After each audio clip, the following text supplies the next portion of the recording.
Mars sa dostáva do vzdušných blížencov 27.2024. Táto astrologická zmena prináša viac energie a rýchlejšie zmeny, ako to bolo doteraz. Mars v znamení Býka, kde pôsobil, ukazoval, že vaše aktivity prinesú výsledky oveľa neskôr, ako by ste si prijali. Bolo menej priebojnosti a mohli vás zastaviť rôzne prekážky. Nastáva astrologická zmena, ktorá je skôr pozitívnejšia, aj keď nie ideálna.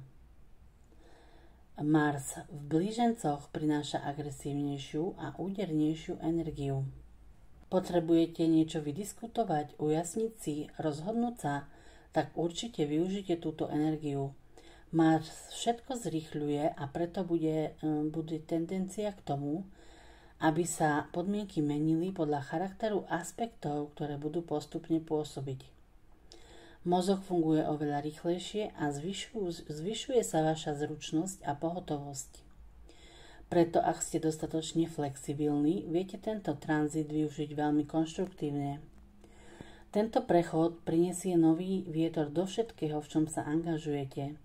Treba si však dať pozor, aby ste si prílišnou horlivosťou neskomplikovali život. Mars blížencov prináša aj nestálosť a schopnosť vydať sa niekoľkými smermi súčasne. Preceňovanie vlastných síl a nakladanie si na svoje plecia viac, ako môžete zvládnuť. Pri tomto postavení je vhodné viac využívať silu planety Merkúr, ktorý je dočasne vládcom Marsu, pokiaľ on putuje týmto znamením. Rozum a racionalita majú v tomto prípade navrch. Tento čas je však vhodný na cestovanie, výlety, stretnutia a prezentovanie svojej práce, nadväzovanie nových spoluprác, podporuje obchodné spojenia a oživuje obchod. Je to výborný čas na publikovanie, písanie, zviditeľnenie sa, predvedenie svojich talentov a zručností. Všetko, čo dokážete, viete lepšie predviesť a tým pádom aj predať. Jasnosť zmysle a neuhýbajúci prejav je presne to, čo môžete v tomto čase využiť. Na stránke Patreonu nájdete celý tento článok s presným popisom aspektov, ktoré vytvára Mars pri pohybe znamením blížencov. Týchto aspektov je dosť veľa a vytvárajú veľmi silné väzby a dlhotrvajúce aspekty. Najdôležitejším aspektom bude konjunkcia planety Marsu a Jupitera, ktorý bude pôsobiť od 11.8.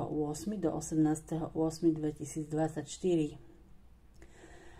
Budú tam silné energie, ktoré môžu priniesť aj negatívne prejavy. O všetkom sa viac dozviete na stránke Patreonu. Srdečne vás na túto platformu pozývam. Ešte stále prebieha akcia, že každý článok v mesiaci júl je prístupný pre všetkých Patreonov. Stačí sa len zaregistrovať. Pre ďalšie takéto astrologické videá ma sledujte. A ďakujem vám za každú reakciu. Ahojte.